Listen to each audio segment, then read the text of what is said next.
Muy buenas, Álvaro. Bienvenido a Muy un buenas, podcast sobre Bitcoin. ¿qué tal?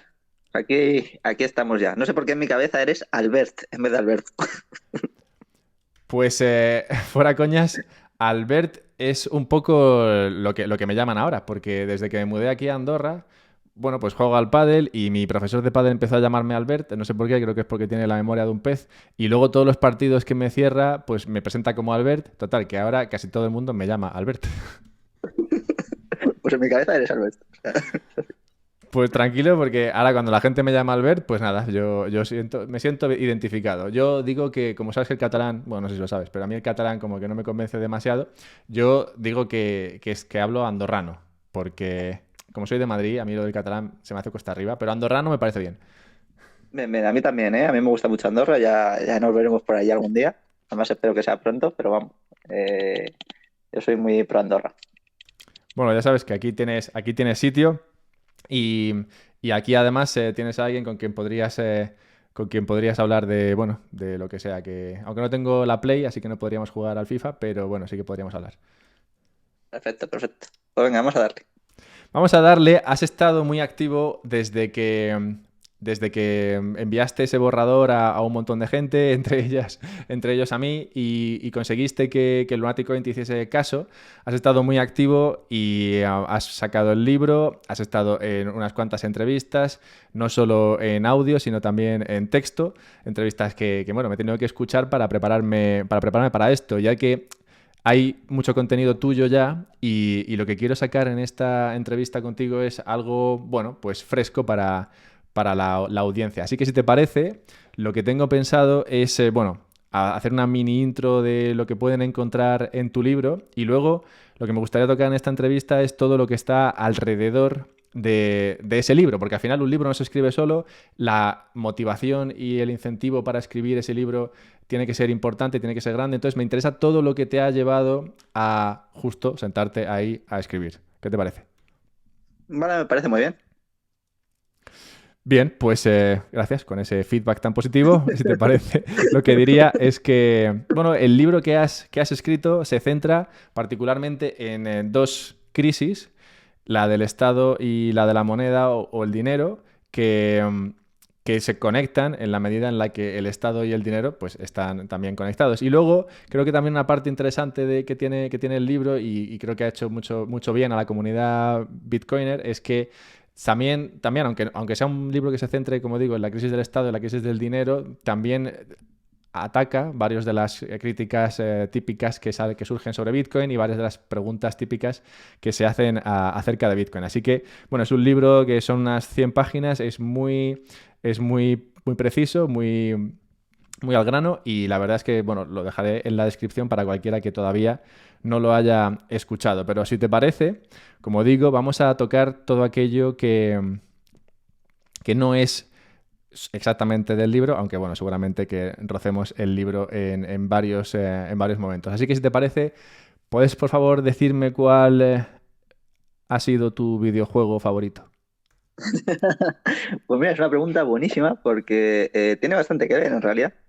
Mi juego favorito es el Fallout, que tiene, bueno, en concreto dos Fallout que son un poco más antiguos, que son el Fallout 3 y el Fallout New Vegas.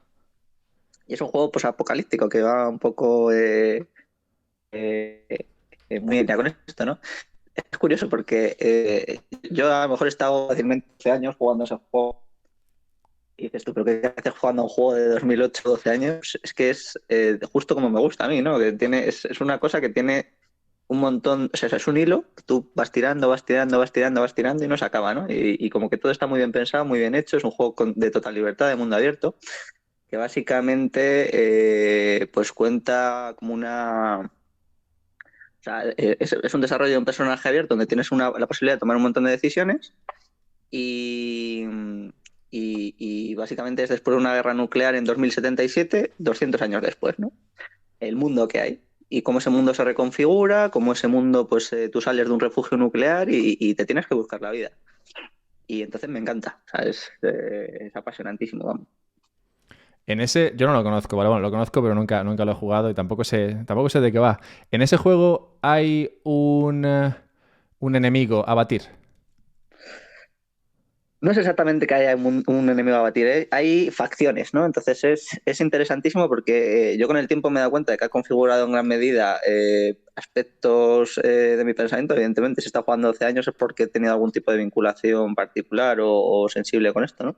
Y es que es apasionante. Y si te metes en YouTube, a día de hoy, o sea, siendo un juego de 2008, hay un montón de streamers que todavía lo juegan, que cada vídeo tiene 200.000 visitas, o sea, es una pasada, ¿no? Y la verdad es que es una historia tan buena que creo que además va a salir en serie dentro de poco en Netflix o en Amazon. En Amazon creo que va a salir.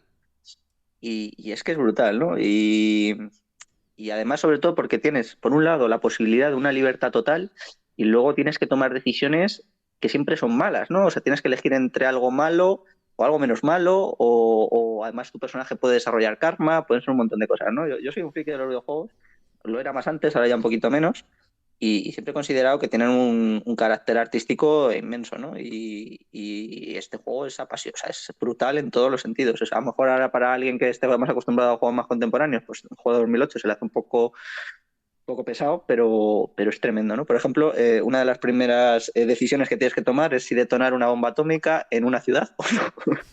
Entonces, claro, o sea, es tremendo, es tremendo.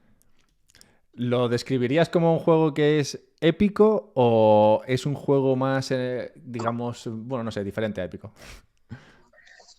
Es un juego de libertad total, porque tienes unas posibilidades de diálogo, de karma, de configurar tu personaje en todos los aspectos, en carisma, en fuerza, en diálogo, en conversación, en inteligencia, o sea, en un montón de cualidades que tú puedes hacer tu personaje, puedes hacer tu historia.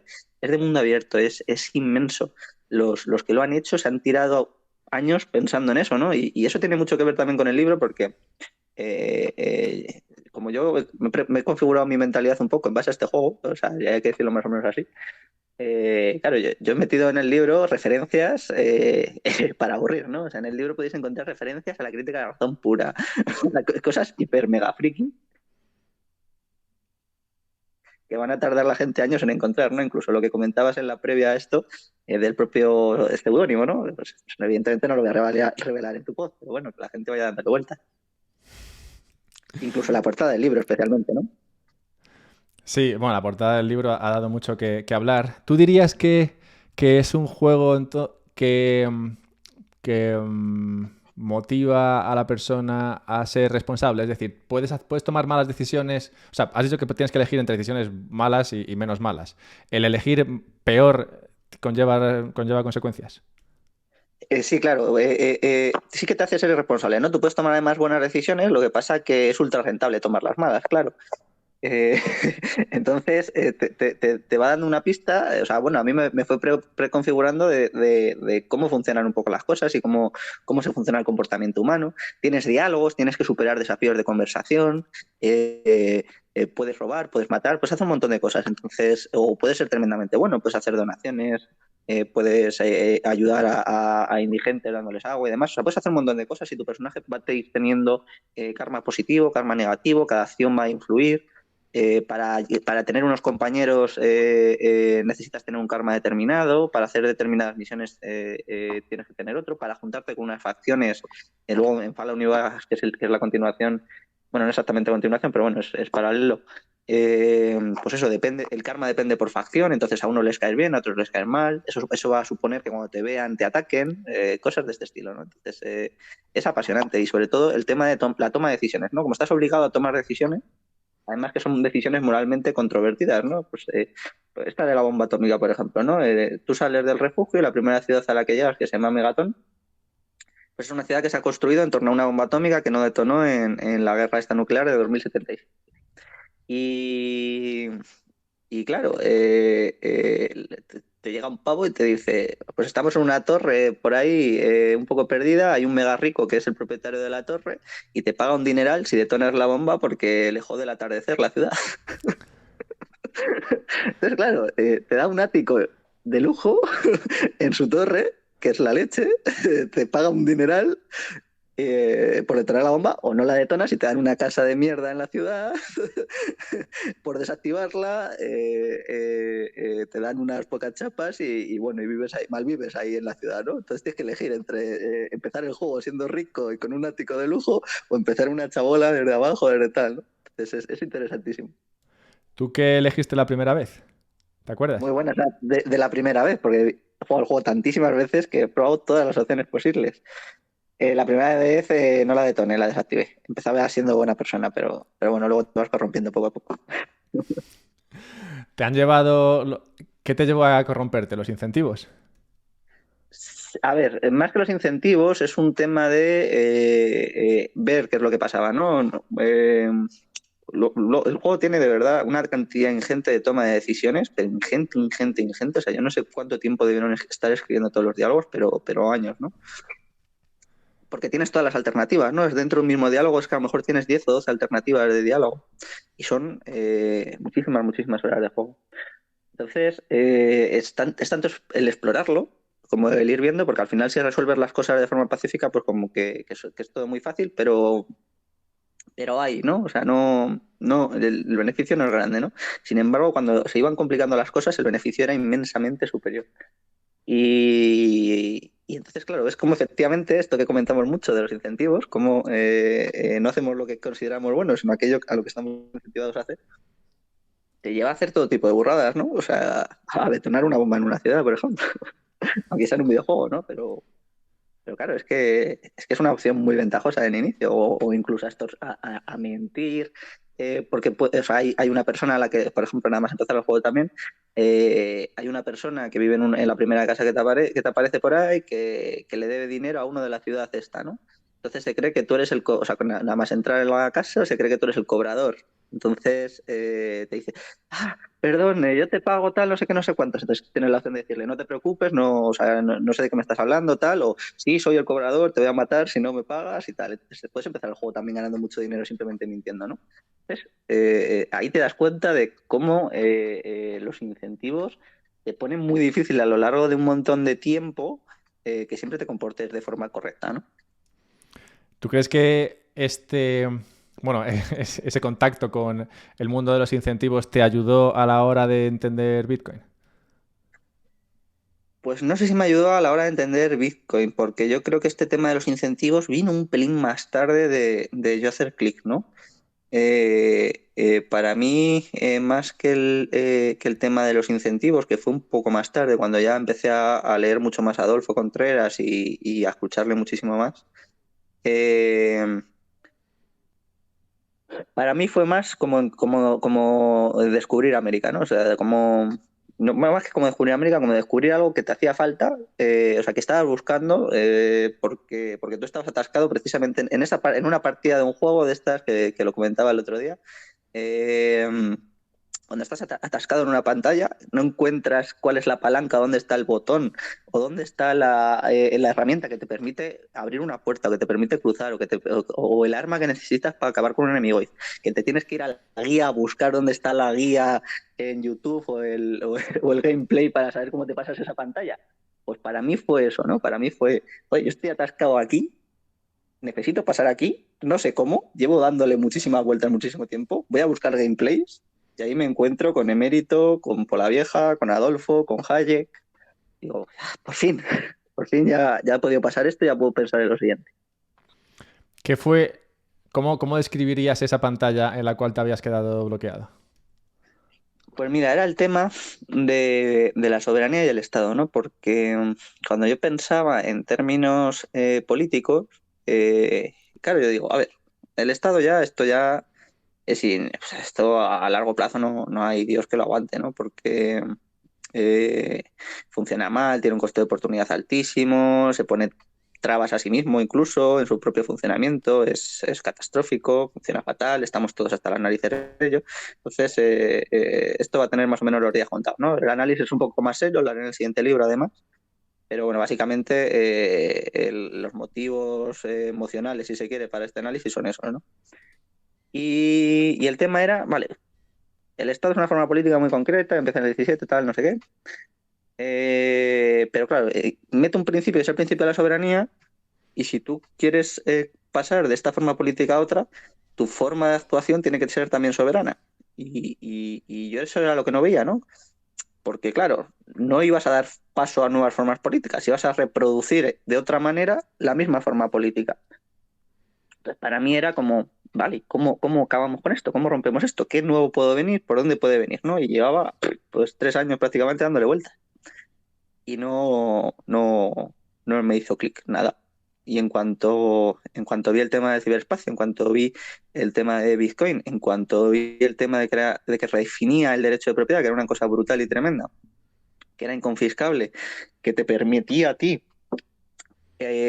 poner de manifiesto lo que te costaba pertenecer al Estado, que te permitía la secesión patrimonial, que te permitía hacer un opt-out, te permitía un montón de cosas, y dije yo, pues ya está, por aquí.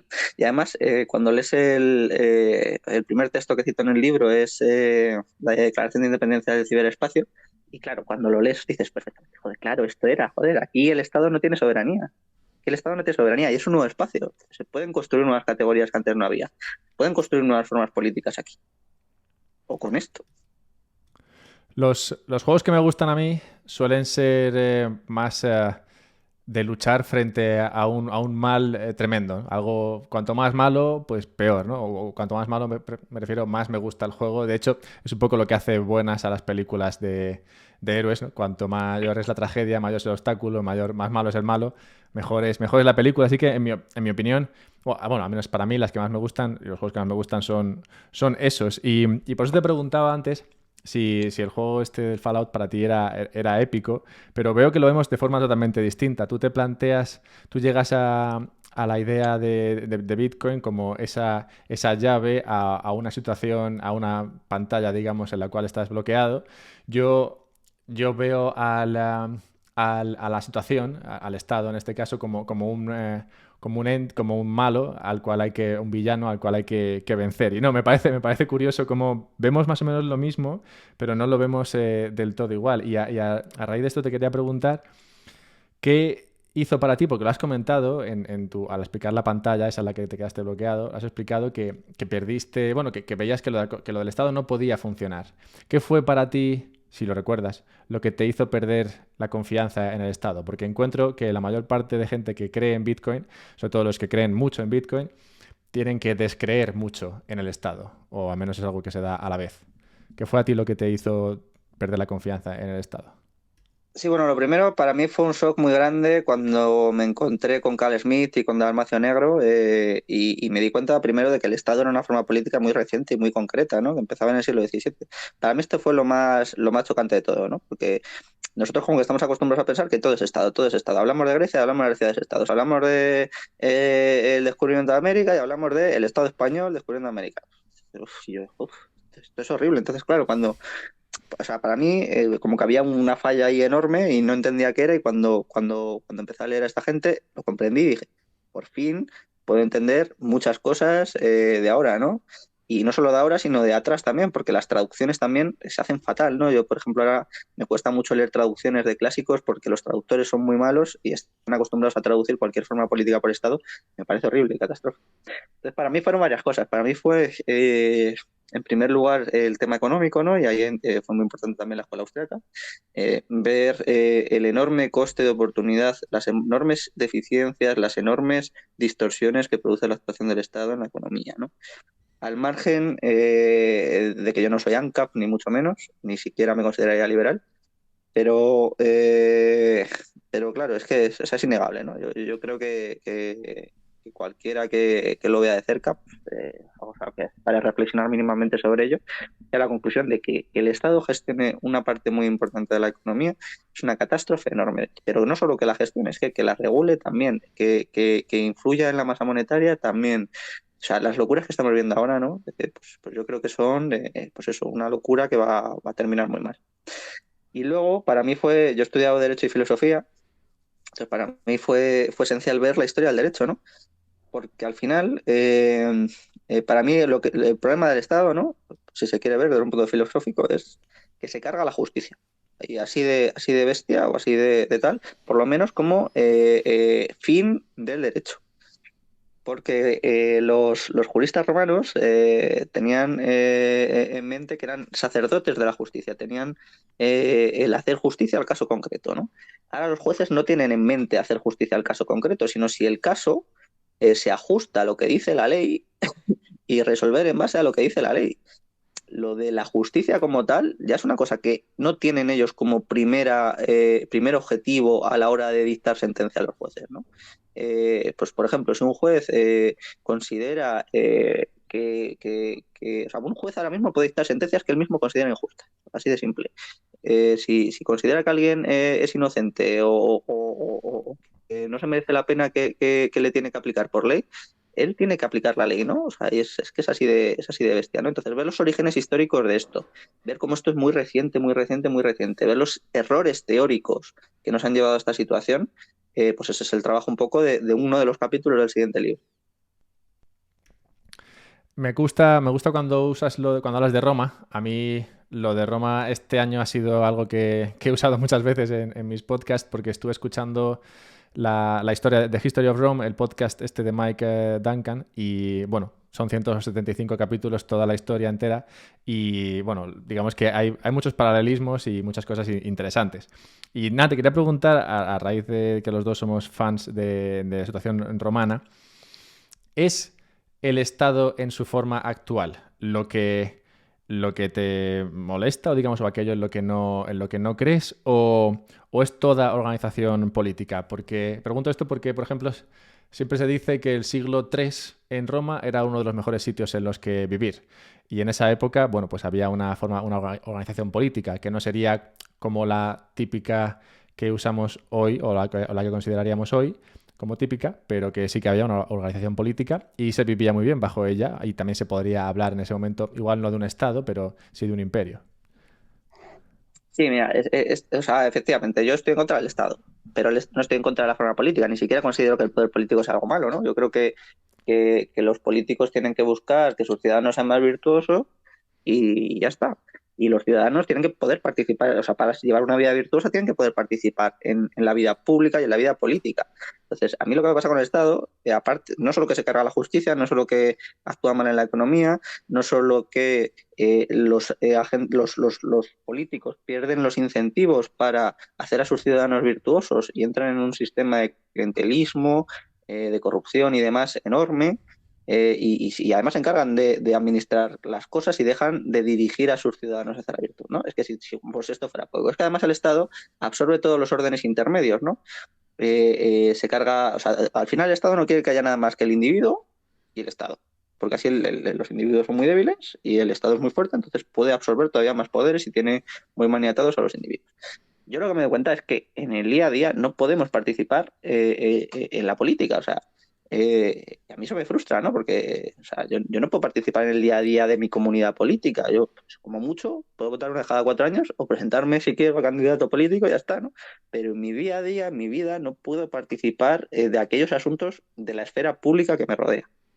Entonces, yo creo que esto es lo más grave, ¿no? Porque nos limita muchísimo la capacidad de actuación en muchísimos órdenes, porque al final la política es la piel que envuelve todo lo pero claro, cuando yo encuentro Bitcoin, no es que Bitcoin me parezca lo mejor del mundo, es que Bitcoin me resuelve un tema esencial, que es el de qué nuevas formas políticas pueden aparecer, ¿no? Que dejen al Estado fuera, o no, no fuera, sino que no, o sea, qué nuevo puede aparecer, que el Estado va a durar un poco todavía, pero va a permitir que aparezcan nuevas formas políticas. Y eso es a mí lo que me encantó, vamos. Cuando hablas de que el Estado en su forma actual lo, lo acapara todo, bueno, no podría estar más de acuerdo contigo, pero si nos podemos remontar, tú que tienes más conocimiento histórico de esto que yo, en tu opinión, ¿cómo se produjo esto? ¿Cogieron ellos el poder o se lo dimos? ¿Funcionó, digamos, en los dos sentidos?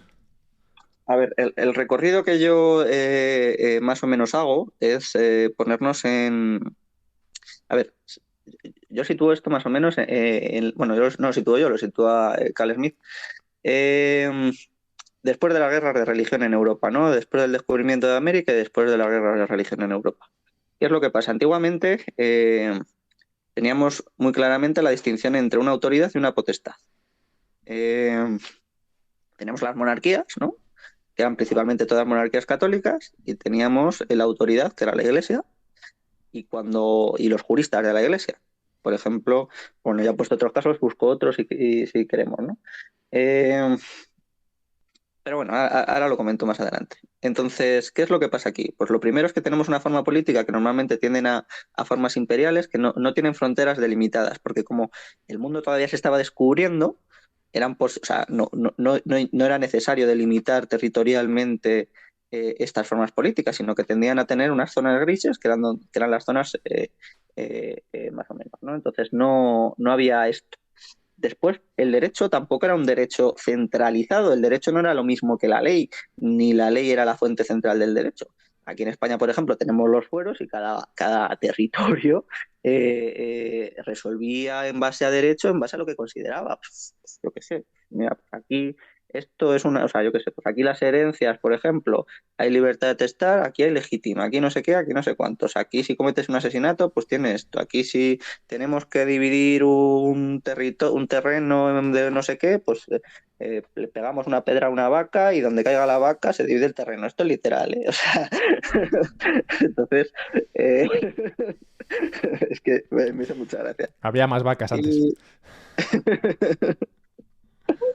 entonces, claro, pues se podían hacer barbaridades o no, pero lo que quiero decir es que las formas políticas eran radicalmente distintas, ¿no? Entonces, ¿qué es lo que pasa?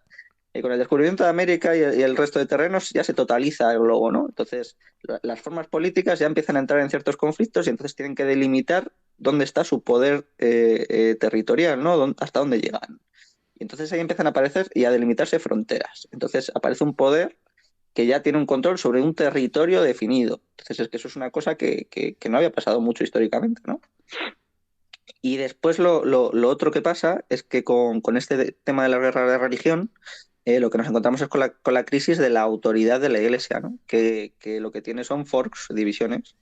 Tiene, o sea, al final teníamos la potestad por un lado, que se sometía a la autoridad de la Iglesia. Los reyes, la monarquía hispánica, por ejemplo, reconocía completamente la autoridad del Papa para cualquier tema, ¿no? Para el descubrimiento de América, para la asignación de tierras, incluso para pedir permiso para casarse, ¿no? O sea, recordemos que los reyes católicos se pueden casar porque piden permiso al Papa, porque eran primos. Entonces, para todo este tipo de cosas, ¿no? O sea, la potestad no estaba, o sea, la potestad está muy separada de la autoridad, ¿no? Y de los juristas de la Iglesia. Entonces, a raíz precisamente del protestantismo, lo que sucede es que se empieza a entrar en crisis esta autoridad de la Iglesia y se empieza a fusionar la autoridad con la potestad. Se empiezan con los protestantismos a hacerse los reyes también cabezas de las iglesias. Por ejemplo, tenemos a Enrique VIII que se hace cabeza de su iglesia, ¿no? Y funda el anglicanismo. Y vemos cómo esta autoridad ya deja de estar muy vinculada a la Iglesia Católica. Y entonces aquí esto es un fenómeno que es que se produce el paso de las monarquías como tal a las monarquías absolutas, porque ya no están limitadas por una autoridad moral, ¿no?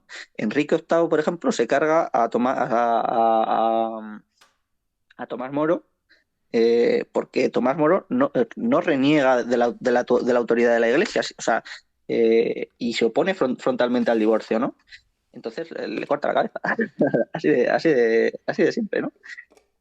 Y entonces así estamos, ¿no? Quiero decir, al final lo que tenemos aquí es que el poder ya no reconoce una autoridad fuera de sí y desde entonces tiene un poder muy enorme que no se había tenido nunca antes respecto de un territorio definido y delimitado. Claro, si te cargas a los juristas de la Iglesia y te cargas la autoridad de la Iglesia, pues te empiezas a convertir tú en la autoridad que crea el derecho, ¿no? En la autoridad que decide sobre lo que está bien y sobre lo que está mal. No tienes límites externos sobre esto, ¿no? Y esto es lo que hacen las monarquías absolutas. Claro, ¿qué es lo que pasa? Que empiezan a hacer cada barbaridad que, los ciudadanos empiezan a decir, oye, que me has quitado mis derechos, me has quitado mis fueros, me has quitado... Por ejemplo, mira, pues justo hablando de los fueros, ¿qué es lo primero que hace la monarquía absoluta entra en Europa después de la guerra de sucesión con Felipe V? ¿Qué es lo primero que hace Felipe V? Instaura los decretos de nueva planta. Le quita los fueros a Cataluña. Y eso es lo que toma precisamente Cataluña como punto de partida para celebrar su día, ahora su festividad, ¿no? La diada, el 11 de septiembre, que es cuando que le quita los fueros Felipe V. Claro, esto tiene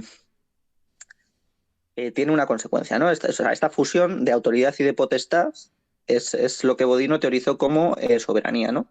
Y Bodino menciona que el rey lo equipara al Papa, ¿no? Dice, el rey no se puede atar las manos aunque quiera, ¿no?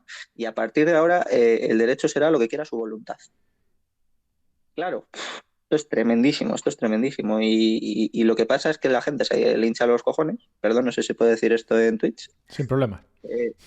eh, pues nada, aparece una revolución por ahí en Francia, empiezan a aparecer revoluciones en otros sitios y demás. Entonces, claro, le cortan la cabeza al rey, bueno, y, y se queda la soberanía, pero la soberanía se la queda, ¿no? El poder absoluto este de la potestad y la autoridad se mantiene firme y lo hereda la nación, como el conjunto de individuos, ¿no?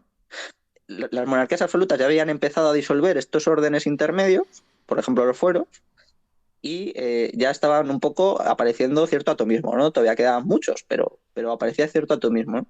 Entonces, claro, el conjunto de ciudadanos todavía libres, iguales y tal y cual, es el que hereda esta soberanía, el que hereda lo que decide, lo que está bien y lo que está mal, pero un poder fusionado a la autoridad, es decir, ellos se van a reconocer a sí mismos como los que tienen un saber socialmente reconocido, ¿no? Aunque no sepan nada, o sea, o no hayan dedicado ni un solo minuto, ¿no? Y en esas estamos. Y eso es lo que está entrando en crisis ahora, ¿no? Ahora está entrando en crisis esa parte de la autoridad y también va a entrar en crisis la parte de la potestad. Así que vamos a ver cómo se reconfiguran estos elementos históricamente en nuevas formas políticas. Entonces, básicamente lo que está entrando en crisis es los conceptos filosóficos y políticos de la Revolución Francesa. Por eso ya es muy difícil clasificar a la gente en izquierdas y derechas, ¿no? Izquierdas y derechas son conceptos políticos de la Revolución Francesa. Entonces ya estos no explican las cosas, ¿no? O sea, ¿qué es un bitcoiner? ¿Ser alguien de izquierda? ¿Es alguien de derecha? No sé, es un poco complicado. No, yo creo que estos principios ideológicos ya no valen para clasificar, ¿no? Y cuando algo ya no vale, es que están cambiando las cosas. Entonces, yo creo que ya no nos vale a una parte muy grande de la población vivir en estados, ya no nos valen estas categorías políticas y creo que van a aparecer nuevas. Y eso es un poco lo que tratan en el siguiente libro. ¿Era el ser humano más libre antes de que se uniese potestad y autoridad? Yo creo que sí, sin duda, ¿no? Porque el tema de que el poder político tenga o sea, fíjate, ¿no? Qué fuerte que simplemente un rey se quería divorciar y no podía, ¿no? No podía porque el Papa no se lo permitía. Y tiene que empezar en una lucha brutal, incluso cortarle la cabeza al principal pensador de su época porque se oponía a eso, ¿no? O sea, es que es tremendo. Entonces, claro, ya después de eso, o sea, si te corta la cabeza por ponerte en contra del poder, pues ya se acaba la crítica en general, ¿no? Y además lo que se produce es que todos estos empiezan a monopolizar también el acceso a la información y al conocimiento dentro de sus territorios. Y eso es lo que está entrando también en crisis con Internet, ¿no?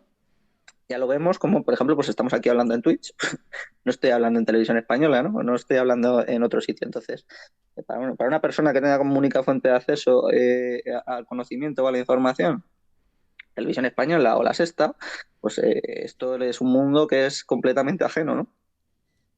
Entonces, se están produciendo también forks, o sea, bifurcaciones en el acceso a la información y esto va a quebrar también la forma política todavía más, ¿no? Porque, por ejemplo, pensemos cómo está distribuida el acceso a la información y cómo está distribuido el sistema político. Tenemos 4 o 5 canales principales y los canales autonómicos concretos.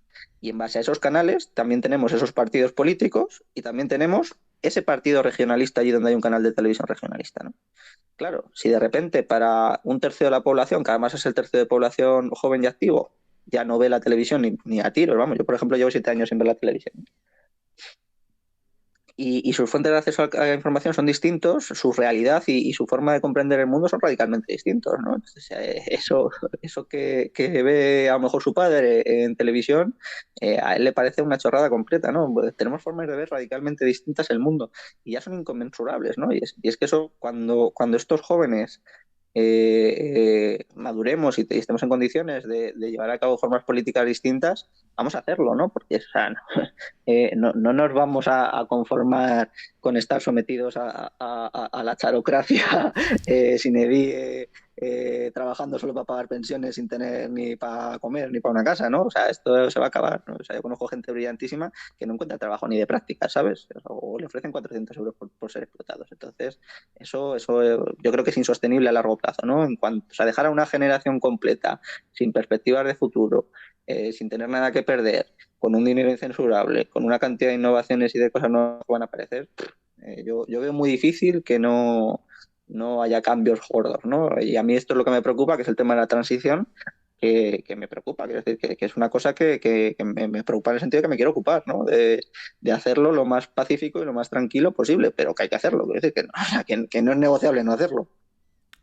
Sí, sobre esa transición hay un podcast bueno que hacéis Adolfo Contreras y tú con Carlos Martínez en Interés Compuesto, que también dejaré el enlace a ello.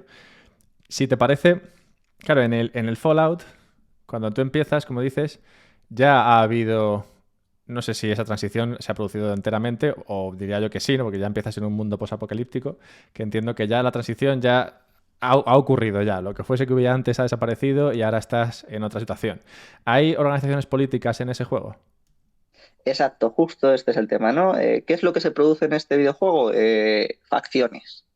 Lo que se han producido son agrupaciones más o menos ideológicas y aparecen distintos tipos de facciones que compiten entre sí, que tienen sus propias ciudades independientes y grandes espacios vacíos que las separan, ¿no? Pero cuando se cruzan allí, pues suele haber problemas, ¿no? Entonces, pues hay de todo. Tienes desde esclavistas, eso es uno de los temas que, bueno, ya suelta a quitarme la bomba porque ha salido esta mañana la entrevista de Prosegur Crypto. El siguiente libro lo vamos a coescribir Adolfo Contreras y yo. Así que Micrópolis, que se va a llamar, va a ser tremendo, porque claro, nos juntamos los dos y la verdad es que es brutal. Vamos, Una estoy mezcla encantado. explosiva esa. Es explosivísimo, sí, sí. No se puede decir la palabra tabú. No se Pero puede decir vamos. la palabra tabú, no. Dejémoslo en mezcla explosiva y ya está. Pues eso, y es tremendo, ¿no? Entonces, claro, en este juego lo que pasa es que después de una guerra nuclear, eh, Estados Unidos desaparece y se divide el mapa en diferentes formas políticas. Entonces aparece de todo, ¿no? Bueno y malo. O sea, no solo es que es que yo creo que van a aparecer igual, ¿no? Que van a aparecer cosas buenas y van a aparecer cosas malas. Aparecen neoesclavistas, aparecen ultrafascistas que tratan de recuperar el Imperio Romano. Está el gobierno de Estados Unidos ultracorrupto, pero que mantiene cierto orden y sigue siendo republicano. Hay facciones ultratecnológicas que tratan de preservar toda la tecnología y todo el conocimiento humano. Hay gente que trata de sobrevivir como puede en mitad de todo eso. Y hay un montón de facciones y de cosas y es interesantísimo, ¿no? Ahí, por cierto, como curiosidad, también es el juego favorito de Elon Musk y él se parece mucho a un personaje de Fallout New Vegas. Se parece mucho al señor House, por si queréis cotillar un poquito. A mí me gusta el Y Doctor House. El señor House no sé quién es.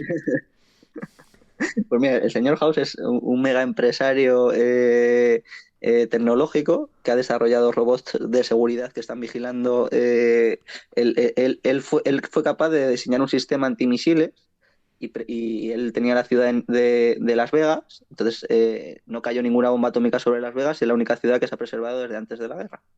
Claro, han pasado 200 años y él lo que hizo es preservarse como una especie de criopreservación de tal manera que puede seguir gobernando. Entonces ha desarrollado su ejército de policías robots que custodian y vigilan eso, tiene un sistema de misiles para protegerse pues tiene una zona que es Las Vegas, que está muy, muy chulo y tiene un montón de curiosidades. Y él es Elon Musk tal cual, ¿no? O sea, es un empresario tecnológico que tiene un montón de cosas, que empieza en el sector automovilístico, que desarrolla robots autónomos de seguridad. Entonces es curiosísimo, ¿no? Y además él en varias entrevistas ya ha dicho que es uno de sus juegos favoritos y yo creo que tiene una inspiración muy, muy clara en él, ¿no? Bien, de ese batiburrillo de organizaciones políticas, ¿cuál es la que a ti más te atrae? No tanto del juego o históricamente, ¿cuál ha sido la que instaurarías o en la cual te sentirías tú cómodo viviendo?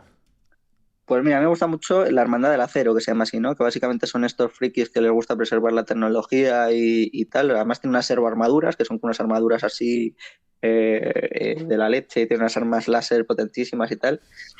Y bueno, son un poco, depende, evolucionan en algunos juegos de una manera un poco distinta, pero bueno, a mí me mola bastante.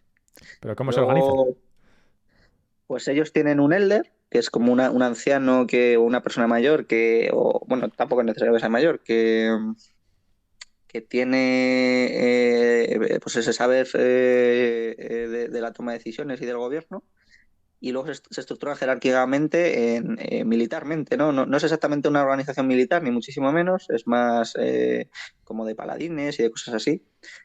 Y pues bueno, básicamente viven en búnkeres principalmente o en cosas de ese estilo. Son, pues eso, preservacionistas de conocimiento y bueno, tienen de todo, ¿no? Tienen científicos, tienen cosas así, ¿no? Y yo creo que a mí, vamos, es de las que me gusta ir con ellos.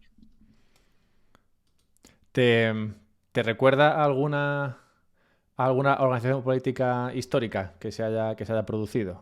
¿Hemos vivido No, bajo ese tipo de sistema? yo creo que no, ¿no? O sea, no se me ocurre nada parecido. No, no.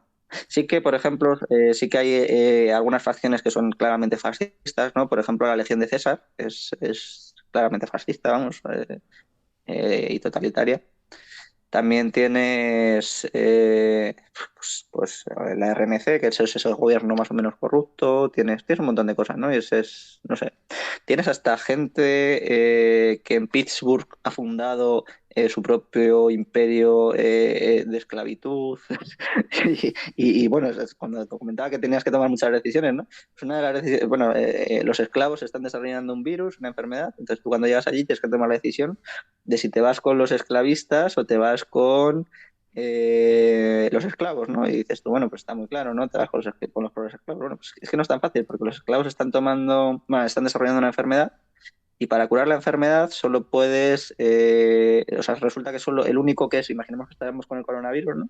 Y que el único antídoto que hay es el hijo del jefe de los esclavistas, la hija, que es un bebé, y tienes que matar a la madre, que es una médico súper buena y súper dulce, robarle el bebé y secuestrarlo para hacer el antídoto, ¿no? Entonces, tienes que tomar la decisión de o ponerte del lado de los esclavistas o ponerte del lado de los esclavos, pero claro, las decisiones son brutales, ¿no? Porque además los esclavistas están haciendo un ejército para invadir otras ciudades de Estados Unidos, ¿no? Entonces, claro, ¿qué haces? ¿Matas a la madre y robas el bebé? Para ayudar a unos pobres esclavos que tampoco tienen mucho futuro para sobrevivir ahí fuera. Ayudas a... Claro, es que son decisiones morales que no tienen una resolución fácil, que estás obligado a hacerlas porque forman parte del propio transcurso del juego una vez llegas a cierto punto. Y claro, es que dices tú, joder, macho, es tremendo. Sí, me recuerda, hay una historia que comenta en un podcast Sam Harris que habla de, bueno, te plantea un planeta o, bueno, un mundo en el cual hay felicidad y armonía y todos están felices, pero como sacrificio, una vez al año, matan creo que es a un niño, ¿no? Tienen que coger un niño feliz por la calle y sacrificarlo. Y, y ese sacrificio hace que toda la sociedad viva alegremente durante un año. Y es uno de esos ejercicios que, bueno, él lo usaba para hablar de lo pernicioso de la empatía, porque claro, tú al final te cuentan la historia y empatizas con la madre de ese niño o con ese niño que dices, joder, matar a ese niño es un poco duro. Pero claro, en realidad también hay que tener en cuenta el hecho de que toda una sociedad, todo un planeta vive feliz durante un año simplemente porque bueno, a cambio de la muerte de uno de esos individuos. Entonces, sí, es complicado, es complicado. Todas estas cuestiones morales que describes me parecen interesantes. Y yo creo que además es que, o sea, que en el día a día te las encuentras un montón, ¿no? En el día a día cotidiano. Entonces, este tipo de juegos a mí me parecen interesantísimos porque te estimulan desde muy joven. Yo empecé a jugar este juego, yo qué sé, con 13 años, una cosa así. Te estimulan a tomar decisiones brutales desde muy joven. Entonces, te ayuda mucho a la toma de decisiones del día a día cotidianas. Sobre todo porque empiezas a comprender la lógica de cómo funcionan las personas, de las reacciones que pueden provocar, de todo este tipo de cosas. Y al final yo creo que eso son habilidades sociales muy útiles, porque lo que te encuentras por lo general es gente que no es capaz de tomar decisiones en su día a día. Por cerrar con lo de la organización política, que hemos hablado de la Hermandad de Acero, ¿no? Creo. Sí, el nombre. Sí. ¿Dirías que se organizan como una especie bueno, sociedad bajo la dictadura de un dictador benevolente, ¿no? Que sería ese Elder. ¿Sería algo así? Sí, más o menos, ¿no? Pero no, ni siquiera es una cosa más dictatorial, más que como pues, una forma de elegir o sea, a alguien que crees que puede llevarlo más adelante, ¿no? Es que al final el problema con el término dictadura, la dictadura aparece precisamente en Roma, el dictador como una figura que es capaz de reponer el orden, ¿no? Lo que pasa es que era una figura regulada y era una figura que duraba 6 meses. Eh, cuando se iba de madre la cosa, pues tú ponías a un dictador, que además normalmente tenía haber sido consul antes, y te resolvía la situación que se había ido de madre, pues se cargaba él, absorbía él, por así decir, los poderes absolutos, pero pasaban los 6 meses y volvía a toda la normalidad, ¿no? La lían precisamente con Julio César, ¿no? Que le nombran dictador vitalicio porque lo había hecho muy bien y no sé qué cuántos, y la lían parda. Es que la separación de poderes estricta, fuerte, real, es entre autoridad y potestad. Entonces, cuando te cargas eso, se va a la mierda, se va a la mierda todo. Sí, es que, claro, como tú planteas, la pega en el sistema, pues ya te digo, me he empapado toda la historia de Roma recientemente.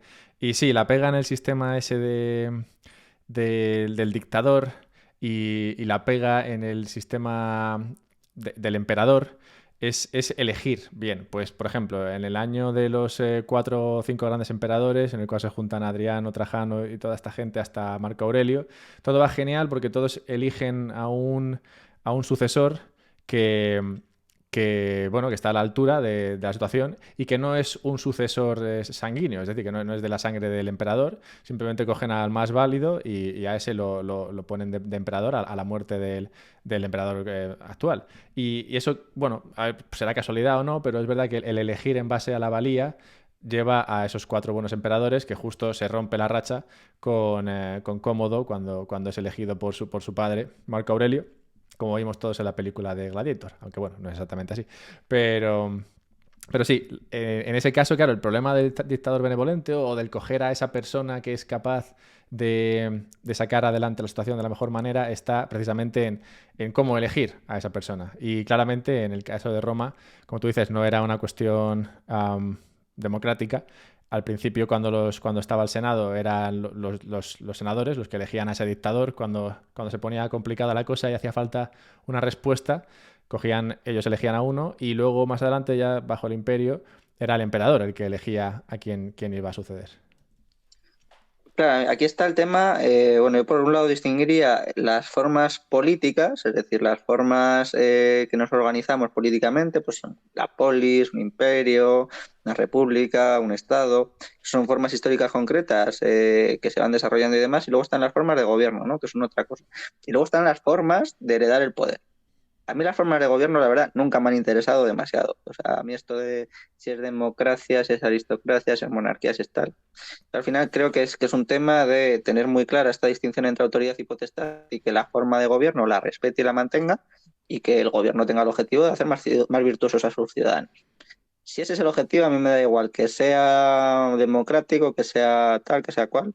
Pero al final, para mí el problema real, y que es un poco que lo has dejado ver tú también, es la sucesión en el poder. Pero claro, tú te plantas con una monarquía, si quieres, ¿no?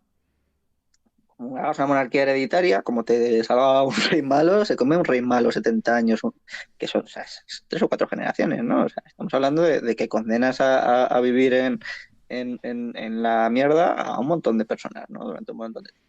Entonces tiene que haber algún tipo de mecanismo de quitar al que está en el poder, ¿no? O algún tipo de sistema para censurarlo, o para ponerle límites. En ese sentido, Bitcoin, y que aquí no estamos hablando nada de Bitcoin, pero bueno, lo meto otra vez, porque se supone que por eso estaba por aquí, pero bueno, no, porque no hay que hablar de eso.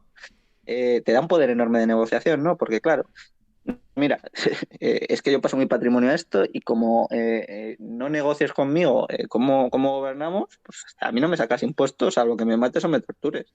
Y como tenemos que ponernos así un poco chulos y prepotentes, nos ponemos un poco chulos y prepotentes y al gobernador le va a interesar negociar para hacer las cosas bien, ¿no? Yo creo que esa es la mayor utilidad de Bitcoin. no es una revalorización económica solo, no es un buen activo económico solo, es que también va a obligar a los políticos a corregirse, a negociar y le va a dar un poder a los ciudadanos para negociar con sus políticos enorme, ¿no? Primero, para que nos dejen constituir nuevas formas políticas segundo, para hacerlas, para constituirlas correctamente y adecuadamente, ¿no? Y esto pues va a dar lugar también a un montón de burradas porque no se puede aspirar a la perfección y se van a cometer muchos errores, ¿no? Yo, por ejemplo, creo que la Bitcoin City puede cometer muchos errores, pero ahí está, ¿no? Ya están apareciendo, ¿no?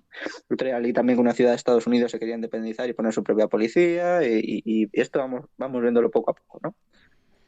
Sí, Andorra es otra micrópolis. Andorra, qué bien se está. Sí, de eso vamos a entrar en Bitcoin, pero quiero todavía apretar un poco más con esto. Y has hablado varias veces de la virtud. Curiosamente, y siguiendo con Roma, dos de los emperadores más, digamos, del top 3 o del top 5 seguramente de Roma serían, bueno, Octavio o Aurelio, no es que depende de quién le llame, y que sería el que sucedió a Julio César y Constantino. Y ambos dos se emperraron con la idea de traer de nuevo la virtud a los romanos. Y es que era algo que veían que había perdido la sociedad y que bueno, ellos iban a tratar de devolver. Y de hecho están la no sé si era la ley Julia, puede ser lo que instauró Aureliano o Aurelio, que bueno, que trataba eso justo de atacar la cuestión de la virtud, volver a los romanos más virtuosos que a base de riquezas y a base de, bueno, de haberse convertido en la principal potencia del mundo o en la única potencia del mundo, pues había sentido como se había perdido esa virtud romana y que luego también Constantino, muchos años después, también trató de perseguir. Y esas fueron, si acaso, en el caso de los dos emperadores, fueron sus dos borrones. Ninguno de los dos consiguió hacer nada con esto más que, bueno, complicarle la vida a algunas personas que justo se vieron, bueno, atacadas por estas leyes y realmente no consiguieron nada más que, bueno, fastidiar. Entonces, es complicado la cuestión de la virtud. Tú lo has comentado un par de veces en lo de volver a los ciudadanos más virtuosos. ¿Cómo se vuelve a la ciudadanía más virtuosa? Pues cambiando los incentivos, ¿no? Precisamente comprendiendo la naturaleza humana, primero hay que partir de que hay una naturaleza humana, ¿no? De que nos comportamos de determinada manera y de que somos de una determinada manera. Y una vez lo comprendes, alineando los incentivos de tal manera que fomentes que los ciudadanos persigan eso, ¿no?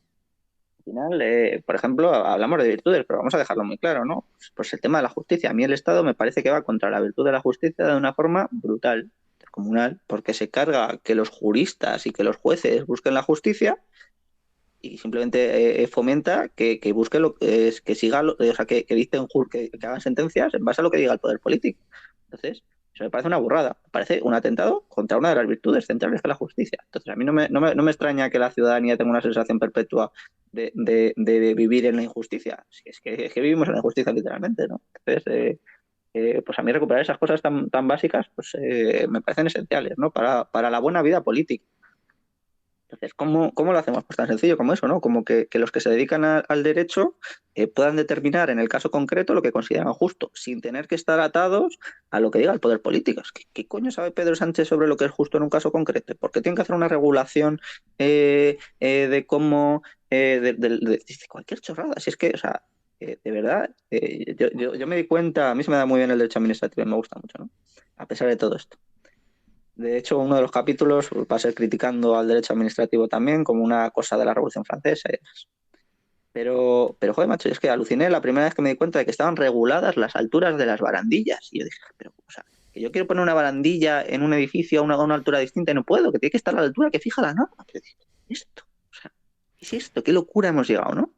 Derecho administrativo para mí, no sé, yo seguí el plan de la Complutense del 53, que no sé si es el que tú has seguido o el que tú seguiste, me imagino que no, porque es muy antiguo, pero yo seguí ese plan y administrativo eran como 2 o 3 años, no sé, se me hizo muy cuesta arriba.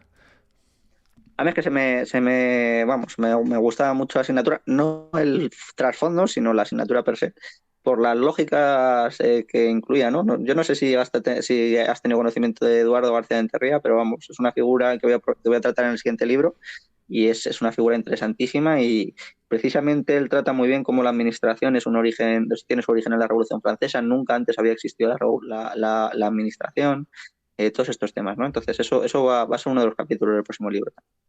Sí, vamos a hablar de Francia un poquito más adelante, porque me parece una situación interesante la que vive ese país constantemente. Por lo Pero menos. sí, ¿te atreverías a explicar qué sería para ti lo virtuoso? Porque has hablado de, bueno, de usar incentivos, has hablado del ejemplo de la justicia y de cómo se desvirtúa cuando depende de lo que diga un político y no tanto un jurista. ¿Qué sería para ti lo virtuoso para un ciudadano normal? Pues sí, básicamente las virtudes clásicas, ¿no? Tener las virtudes cardinales y las virtudes teologales, pues ya está simplemente mantener que tus ciudadanos sean prudentes, que la organización política esté basada en la justicia, en la búsqueda de la justicia, que no es una cosa etérea, vamos, que no estoy hablando del mundo de las ideas de Platón, que estoy hablando de que un tío que se dedica a estudiar que ha sido justo en el caso concreto durante muchos años, analice la realidad concreta y trate de determinar en ese problema que se le presenta, en ese caso de que uno ha demandado a otro, que uno ha matado a otro, que uno tal, intenta hacer justicia en ese caso, ¿no? Y eso a mí es lo que me parece tan sencillo como la justicia, y que lo busque, ¿no? Pero claro, si se lo impides directamente porque tiene que dictar sentencia en base a lo que dice el poder político, pues te estás cargando la justicia, ¿no? La fortaleza, ¿no? Pues siempre vemos por ahí por Twitter el meme este de tiempos buenos hacen hombres débiles. Eh, Pues es que claro, te cargas la fortaleza, te cargas que la gente sea capaz de aguantar cualquier cosa, ¿no? Si los ofendiditos, que si tal, te das cuenta de que no vivimos en sociedades virtuosas, ¿no? La templanza, pues exactamente lo mismo, ¿no? Yo creo que a todo esto también o sea, afecta muchísimo a todo esto la política monetaria también. O sea, es que parecen que son cosas completamente desconectadas. Pero es que si tú fomentas que se dé crédito de forma ilimitada, tú estás fomentando, estás desordenando la vida política, porque estás fomentando que se consuma rápido, que dejes la prudencia a un lado, que consumas cosas que no necesitas para nada, ¿no? Entonces, son cosas que parece que no están nada ligadas y que yo estoy tratando de unir un poco los hilitos para ver cómo podría ser esto, ¿eh? No tengo claro que lo voy a sacar ni que lo mío sea lo correcto, pero vamos, por lo menos hacer el intento que al final mi esfuerzo teórico no es más que tratar de abrir debates que creo que están cerrados y creo que hay que abrir, porque como no los abramos, se nos va a venir una situación fastidiada, ¿no? No se trata de imponer lo que yo considere correcto, sino de que entre todos nos vayamos sumando a todo este tipo de cosas y de planteamientos, ¿no? No se trata de que yo diga cómo hay que vivir o cómo tienen que vivir los ciudadanos, sino de que empecemos a pensar en que pueden cambiar las formas políticas y que podemos empezar a vivir en gobiernos en ciudades privadas y cómo van a ser esos gobiernos, ¿no? Lo que se me pueda ocurrir a mí no va a ser nada comparado con lo que se nos pueden ocurrir a miles de personas pensando a la vez. Sí, la solución óptima siempre está en todas las personas tomando decisiones por su cuenta. Y bueno, yo creo que has apuntado un Perdón. poco a ello. Y otra cosa, ¿no? Por ejemplo, el tema de la caridad, pues es un tema fundamental y como el Estado absorbe completamente todo el tema del sistema de la asistencia social, ¿no? A mí no me gustan las ideologías porque las ideologías niegan aquello que se supone que afirman, ¿no? El socialismo niega lo social, ¿no? O sea, nosotros, cuando es el Estado el que se encarga de proveer y de garantizar la subsistencia a sus ciudadanos, lo que haces es desentender a los ciudadanos del resto de sus compatriotas. Esto es gravísimo, ¿no? Porque al final, claro, empiezas a generar dependientes del Estado y como el Estado colapse, tienes a los ciudadanos que se la pelan sus ciudadanos y sus compatriotas y tienes a la gente dependiente del Estado que no puede acceder a nada porque solo hay el Estado. Entonces, claro, pues a mí esto me parece hacer a un país no virtuoso. Cosas Hoy, muy concretas, quiero decir que no es... hoy justo compartía una historia de un señor que, bueno, tenía una hija que era, bueno, parapléjica, tenía que moverse en silla de ruedas y no encontraba, esto sería hace unos años, no encontraba un parque de atracciones en Estados Unidos al cual ir y donde su hija pudiese montarse en todas las atracciones. Así que lo que hizo fue, bueno, él era un empresario de éxito, vendió su empresa y montó un parque de atracciones para gente en silla de ruedas. Y lo hizo, creo que además lo hizo, bueno, por caridad claramente, pero que aparte ni siquiera cobraba entrada. Así que sí, creo que esto es un poco la caridad a la cual te refieres ahora. Ujú. Sí, sí, pero de todo, ¿no? O sea, en general, vamos. Sí, es que el capitalismo soluciona todos los problemas.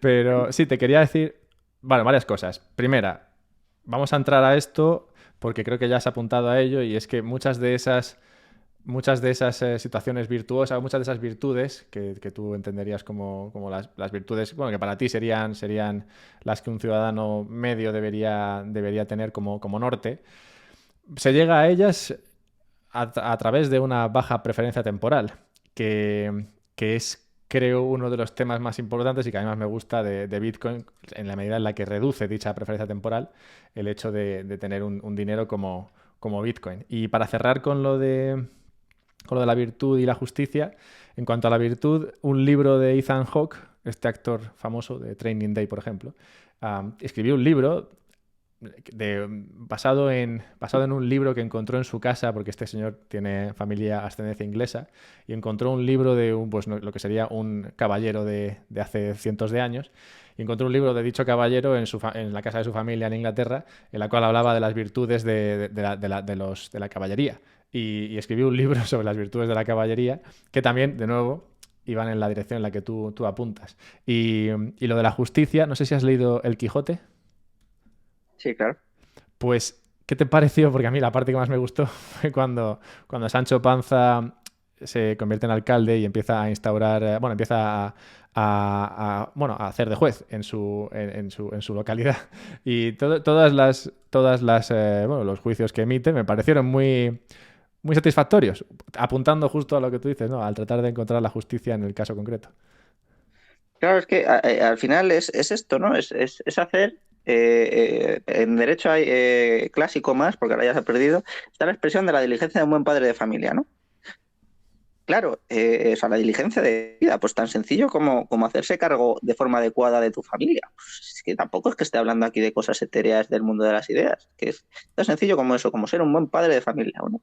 Pues una ciudad virtuosa o un gobernante virtuoso es aquel que consigue que sus ciudadanos sean buenos padres, buenos hijos, buenos empresarios, y que se preocupen por el otro y que traten de hacer este tipo de cosas, ¿no? Que para eso hay que hacer leyes, por supuesto que hay que hacer leyes, pero a mí no me cabe ninguna duda de que no hay que hacer regulación, ¿no? O sea, pues, a mí el tema de las barandillas yo lo siento mucho. Yo creo que las barandillas pueden estar a 1 metro, a 2, a 3, a 4, a 5 y no cambian en nada el que ciudadano sea virtuoso o no sea virtuoso. Y además esto produce un problema tremendo, ¿no? Que es que la ley pierde ese carácter de autoridad, ¿no? Porque cuando haces leyes sobre todo, la ley ya no se respeta, ya la ley ya no se valora y al que emite la ley ya no se le tiene ese respeto. Entonces, la ley es un acto de ordenación social hacia ese tipo de cosas, ¿no? Entonces, es importantísimo mantener el valor de la ley, es importantísimo mantener el valor del derecho y yo creo que cuando se va en contra de la justicia se hace una crisis en el derecho enorme, ¿no? Claramente, bueno, estoy contigo en que el Estado pierde autoridad y la está perdiendo desde que la asumió, pero por otra parte sí que ha ganado autoridad en la cuestión monetaria y ahí sí que, bueno, me parece que ha sido como una vida extra que ha conseguido el Estado en su forma actual, el de en hacerse con la idea de ser la autoridad detrás de la emisión de dinero. ¿En qué medida necesita un Estado la acuñación de moneda? Pues la necesita para todo, literalmente para todo. Porque como el Estado absorbe un montón de órdenes, se convierte en mira, es que esto lo trato en el libro un poco. El Estado se convierte en el proveedor de la realidad social, ¿no? Se convierte en el que crea la realidad social, tal cual. Él tiene tal poder que crea la realidad social. Entonces, claro, si crea el dinero, pues puede distribuir a su placer poder adquisitivo, ¿no? Puede construir, puede dar regalías, puede dar premios, puede premiar a los que quiera, puede castigar a los que no quiera, ¿no? Pues claro, que de repente aparezca Bitcoin es una burrada y un atentado contra esta característica brutal, pero brutal, en muchísimos aspectos, ¿no? ¿Para ti es posible la convivencia entre Bitcoin y el Estado? ¿Cómo se funcionaría? Sí, sí, es completamente posible. De hecho, yo creo que Bitcoin puede beneficiar a muchos estados, ¿no? O sea, no, yo no. O sea, cuando digo que van a aparecer nuevas formas políticas y que el Estado va a entrar en crisis, no estoy hablando que el Estado desaparezca de la noche a la mañana, ni muchísimo menos. Los estados van a permanecer mucho y Bitcoin introduce una crisis muy grave que nos va a permitir hacer nuevas formas políticas. Eso no significa que el Estado vaya a desaparecer de la noche a la mañana. Yo creo que vamos a convivir a lo largo y ancho del mundo en estados socialistas fallidos y ciudades privadas muy prósperas y muy ricas, ¿no? Entonces, lo que pasa es que la tendencia a que estas regiones socialistas se mantengan va a ser cada vez menor. Yo creo que, que Bitcoin incluso puede beneficiar a muchos estados en el sentido de que si la adoptan, pues mejora mucho su solvencia, van a ser capaces de dar regalías también en Bitcoin a sus ciudadanos, van a tener, hay mucha utilidad, ¿no? O van a tener mucho que hacer también con Bitcoin. Entonces, no es tanto un tema de que Bitcoin destroce directamente a todos los estados, ¿no? Sino que vamos a ver cómo aparecen un montón de cambios en los estados, cómo aparecen formas políticas nuevas y cómo los estados van a tener que cambiar radicalmente la forma en la que se comportan. Y cuando digo radicalmente, es radicalmente. Sí, bueno, yo lo veo igual y de hecho me gustaría ponerte aquí un escenario y ver a ver cómo se podría resolver. Pues claro, tenemos por una parte la ascensión de Bitcoin, más gente se hace con Bitcoin, más gente lo entiende, más gente ve en ello la posibilidad de obtener esa soberanía individual y eso causa crisis de monedas. Sobre todo, y esto creo que también lo comentáis en ese podcast de cómo sería la transición, sobre todo esa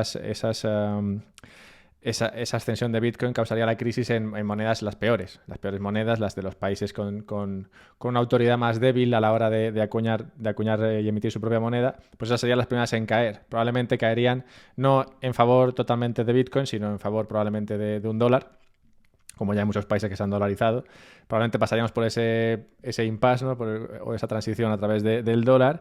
Pero claro, todo esto llevaría a monedas débiles en muchos países, autoridad perdida en muchos países, gente que seguiría a esas pequeñas regiones o regiones más pequeñas, las ciudades que tú comentas, que se podrían empezar a creer ciudades-estado o ciudad-país o como sea, donde se junta una élite o una sociedad que decide escapar a esa pérdida de autoridad estatal y montárselo por su cuenta. Y claro, eso crearía en este mundo, porque en el Fallout Estados Unidos había perdido ya y digamos que no había una autoridad hegemónica a nivel militar, pero sí que podría crear en este mundo actual una situación en la cual países fallidos, grandes, viesen con no sé qué ojos a regiones pequeñas con mucha riqueza. ¿Cómo se solucionaría esa situación? Bueno, evidentemente va a ser a cambio de corruptelas y de tributos. O sea, esto va a ser así, ¿no? Yo cuando hablaba de lo de la naturaleza humana es que creo conocerla más o menos algo. Entonces, no se trata de que esté fomentando la corrupción directamente, pero es que los políticos son los primeros interesados en la aparición de estas ciudades privadas. Porque ganarse enemigos en el mundo en el que viene es muy caro y el tema de la seguridad en sus propios estados no la van a poder garantizar tan bien. Entonces, ellos van a ser los primeros interesados en tener un huequito en estas ciudades privadas. Entonces, van a ser los primeros interesados en fomentarlas, en desarrollarlas, en acogerlas y en garantizarse que ellos tienen un hueco ahí. ¿Cómo lo van a tolerar el resto de países? O sea, o el propio país o el propio tal. Bueno, pues el político lo va a meter a saco, a calzón quitado, y va a tener que pagar unos tributos, unos impuestos por su autogobierno y su autogestión y poco más, ¿no? Esto a mí es el problema que se me planteaba en El Salvador. Me invitaron a hablar con un profesor de Harvard para Bitcoin City hace poco en El Salvador. Estábamos comentando y el profesor decía, no, es que la Bitcoin City es una ciudad abierta, acorde a los principios. Mira, chicos, o sea, vas a meter en un país que ha tenido históricamente 30.000 asesinatos, que es totalmente inseguro, que tiene problemas de maras, a un grupo enorme de gente totalmente rica con un dinero que solo se puede quitar si te torturan prácticamente. ¿Le vas a meter ahí en medio sin cerrar esa ciudad? O sea, estar zumbado. O sea, es que se te va la cabeza, se te va. O sea, lo principal y lo primero que hay que hacer es garantizar la seguridad de esas ciudades privadas. Y como el Estado ya no es capaz de garantizar esas ciudades privadas, yo creo que aquí entra el tema de la crisis de la potestad, porque el Estado no solo es el que provee o crea la realidad social, sino que también es el que garantiza la seguridad. O sea, pensemos que el Estado, que le tenemos mucha manía así, pero resuelve un problema gordo, ¿no? El Estado resuelve el problema de la guerra civil, que es un problema que históricamente ha sido muy gordo. Pues allí donde hay Estado no hay guerra civil. Claro, si el Estado entra en crisis, pues las amenazas de guerra civil son gordas, vuelven otra vez, ¿no? Y entonces lo primero va a ser resolver la seguridad. Pero si el Estado ya no vale para resolver los problemas de seguridad, van a tener que ser las empresas las que provean la seguridad, ¿no? Pensemos, esto a lo mejor no se ve tan claro así de primeras, pero vamos a verlo en el ámbito del ciberespacio, ¿no? ¿Qué porcentaje de delitos informáticos resuelve el Estado? el 0,5%. Es decir, el Estado es incapaz de garantizar la seguridad de sus ciudadanos y sus empresas en sus territorios en un ámbito que cada vez cobra mucha más importancia, que es el ámbito del ciberespacio. Si ahí ya no vale, vamos a buscar la seguridad en empresas privadas, que es lo que se hace ya, ¿no? Y cuando tampoco valga para la física, porque los costes de ataques físicos van a cambiar radicalmente en los próximos años también, con drones, con impresoras 3D, con un montón de cosas, ¿no? Lo puso un tuit ayer, creo que fue ayer, de cómo van a cambiar las protestas sociales cuando todos tengamos una impresora 3D en nuestra casa, un dinero incensurable, un internet incensurable y están rulando por ahí mapas de construcción de armas en impresoras 3D, ¿no? A mí este escenario no me parece muy loco, ¿no? De hecho, me parece que en protestas recientes ha sucedido, ha empezado a suceder ya, ¿no? Entonces, claro, pues si yo me puedo hacer una pistola en casa, además no tengo tradición en mi país de tener armas los ciudadanos, porque en Estados Unidos esto no cambia mucho, pues puedes comprar una tienda en la esquina, en un señor que tiene una carreta con escopetas y con fusiles automáticos. Pero claro, si en un país cainita como en España empiezas a meter que cada uno se puede hacer su pistola y saciar su sed de venganza en un sistema de protesta o lo que sea, pues la lías pardísima, ¿no? Y ahí los policías que les pagan una miseria y están en unas condiciones tal, van a ser los primeros que en cuanto les ofrezcan, claro, me dicen esto, pero ¿cómo los policías están no sé cuántos, coño? Meteos en los grupos de policías y son los primeros que están todos en Bitcoin a muerte. Y en los militares exactamente igual. Es decir, que son los primeros que van a estar encantados de que venga una empresa y les ofrezca dinero para empezar a formar la seguridad de estas ciudades privadas. Y luego está el tema de el desarrollo de agentes de policía, ¿no? Cuando comentaba antes el tema de Fallout y Elon Musk, claro, es que este señor House que tenía ahí Fallout New Vegas, o sea, que tenía ahí la ciudad de Las Vegas, en Fallout New Vegas, tenía securitrones que se llaman, ¿no? Que son robots autónomos que actúan como policías. Pensemos que Tesla es una empresa de software, no es una empresa de coches eléctricos. Es una empresa que consigue que los coches conduzcan solos, que conduzcan de forma autónoma, no con un premapeado, no con esta cosa, ¿no? Si es una empresa de software autónomo, un software autónomo se puede aplicar a un coche, pero se puede aplicar a un androide, se puede aplicar a un barco, se puede aplicar a un avión, se puede aplicar a lo que quieras, a un dron. Entonces, yo creo que el gran negocio de compañías como Tesla no es el de los coches eléctricos, es el de la seguridad privada. Y si lo veo yo, pues estoy convencido de que mucha más gente en Estados Unidos lo verá, ¿no? Y vamos a ver cómo evoluciona todo esto. Sí, yo creo que además va a evolucionar rápido. Lo que mucha gente le da miedo a esto, yo también me preocupo por ello algunas veces y por eso también aquí en Andorra me siento bastante bien en ese sentido. El tema de Andorra no es un tema de impuestos, perdona que te interrumpa, es un tema de seguridad. Para mí es un tema de seguridad personal. O sea, si yo también me quiero ir, o sea, enseguida me tienes por allí. Lo que pasa es que hay que buscar cómo te ganas el pan por allí, que no es fácil, la residencia y todo eso. Esta mañana es que justo, es que viene muy al caso. Bueno, aquí, aparte de que, de la tenencia de armas, que aquí está mucho más aceptada que en España, el hecho de que el control aduanero o el control de tránsito de gente está mucho más, no sé si avanzado, pero sí que se lleva mucho más, de forma mucho más exigente. Y de hecho esta mañana estaba jugando al pádel con Saviola, es jugador del Barcelona, del Madrid y tal, y comentaban como ayer, por ejemplo, asaltaron la casa de Karim Benzema en Madrid y lo comentaban como ejemplo de la falta de seguridad que se está viviendo en un país como España para gente con dinero, ¿no? Como en el caso de los futbolistas, que comentaba este exfutbolista que es algo que casi todos los que él conoce han sufrido algún atraco. Sí, sí, yo conozco también varios. Es que es un tema, es el tema central. Es que cuando estuve hablando para esto de la Bitcoin City, yo dije, es que el único problema que tienen que resolver El Salvador es el problema de garantizar la seguridad en la Bitcoin City. Y no la puede garantizar el Estado, la tienen que garantizar empresas privadas, porque si no, yo no me traslado con mi familia, que no tengo, o sea, que aparte de la mía paterna y demás, todavía no forma una, pues, estamos trabajando en ello. Y yo no me traslado con mi familia a El Salvador. con todo mi patrimonio, mi hacienda y mi vida, por muchos impuestos bajos que me pongan. A mí ponme seguridad, joder. Si es un tema de seguridad, si es un tema de que yo pueda vivir tranquilo, que yo pueda decirle, mira, mi hija va a ir al colegio y no la van a secuestrar por el camino. Eh, Entonces digo, eso, ¿no?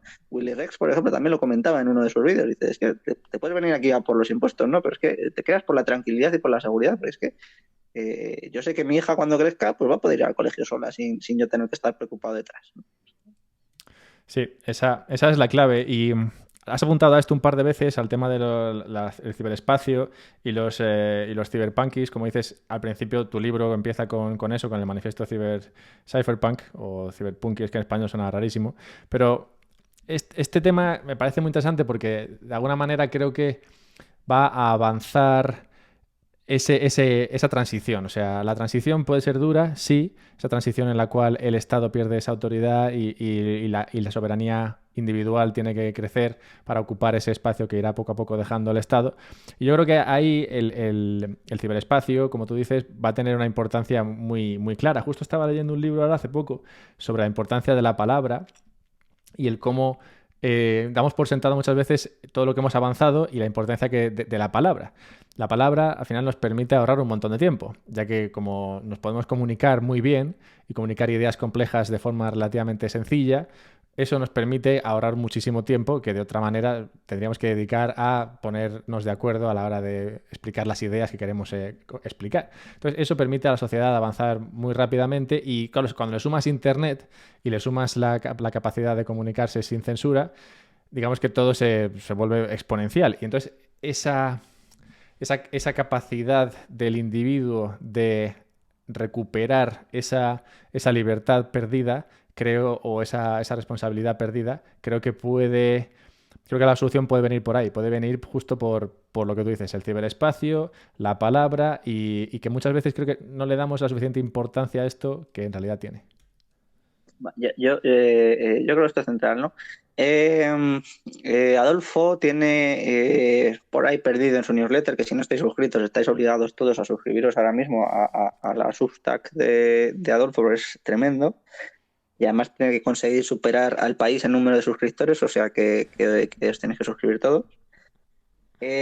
Sobre cómo las cosas que más han cambiado nuestras formas políticas son aquellas que han sido capaces de preservar cosas, ¿no? Es decir, pues la imprenta, la nevera, cómo, joder, eh, eh, pues es que hasta hace no tanto no había una cosa de preservar alimentos, entonces nuestro comercio, nuestro tal, tenía que estar muy presente el tema de que no éramos capaces de preservar muchos alimentos más de un día, 2 o 3 días, ¿no? Cosas como preservar valor, ¿no? Que ahí es donde entra Bitcoin de una forma brutal. Cosas como preservar conocimiento, por ejemplo, con la imprenta o distribuirlo y demás. A mí esto fue lo que me petó la cabeza. A mí hay una disciplina que me encanta, que es el análisis económico del derecho. Que yo no sé si tuviste esa asignatura, yo tuve la suerte de que me la impartió Francisco Cabrillo, que es un máquina. Justo ese año se jubilaba además. Y entonces ahí descubrí a Ronald Coase, que tiene un artículo que es La naturaleza de la empresa, donde explica por qué existen las empresas. Y esto a mí me voló la cabeza descubrir lo que eran los costes de transacción. Que es un poco, viene un poco a esto que decías tú de ahorrarnos tiempo, ¿no? Es decir, claro, dentro de los costes de organización y de funcionamiento social, hay una cosa que son los costes de transacción. Es decir, por llevarlo a un caso ridículo, pero que lo va a ver todo el mundo muy rápido, ¿no? Los precios no son lo único importante a la hora del funcionamiento económico. O sea, si yo tengo una panadería a 2 kilómetros que tiene el pan a 50 céntimos y tengo una debajo de mi casa que lo tiene a 75, para mí el coste de transacción de hacerme los 2 kilómetros para ir a comprar el pan a lo mejor supera con mucho estos 25 céntimos, ¿no? Entonces, eso, si tú simplemente lo analizas desde un punto de vista de teoría de precios o de tal, no lo llegas a comprender el fenómeno económico en su conjunto, porque se te pierden todos estos costes de transacción que no están expresados, por así decir, en ese análisis. Sin embargo, cuando tú analizas estos costes de transacción o los puedes incluir en tus análisis, cambian las cosas muchísimo, ¿no? Esto es importantísimo, el concepto, el contraconcepto, por así decir, de coste de oportunidad. Es decir, eh, eh, ¿cuánto me cuesta a mí tener que hacer 2 kilómetros todos los días para ir a comprar el pan un poco más barato, ¿no? Claro, ¿qué es lo que nos pasa a nosotros con el Estado? ¿Qué es lo que nos pasa? Que nosotros no teníamos manera de ver el coste de oportunidad de pertenecer al Estado.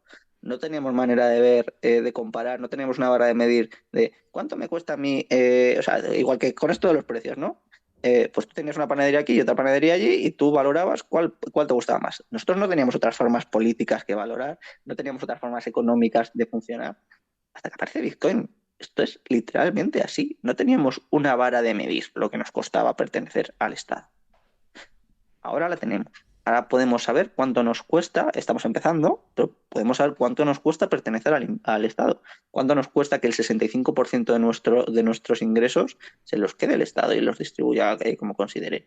Empezamos a valorar la posibilidad de tomar nosotros nuestras propias decisiones respecto a un montón de ámbitos, de incensurabilidad y un montón de cosas. Entonces, claro, es que esto no lo teníamos antes, joder.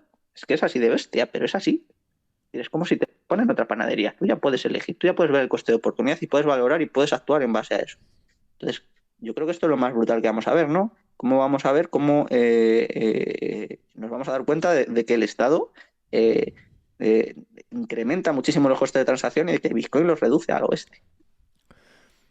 Ya he dicho que iba a hablar de Francia después y creo que este es el momento porque, claro, de lo que comentas, me parece que va a ser necesario, no sé si crear o, bueno, sí, crear un lenguaje que hable de esa individualidad, de esa capacidad del individuo de asumir esa responsabilidad que hoy día todavía está en las manos del Estado.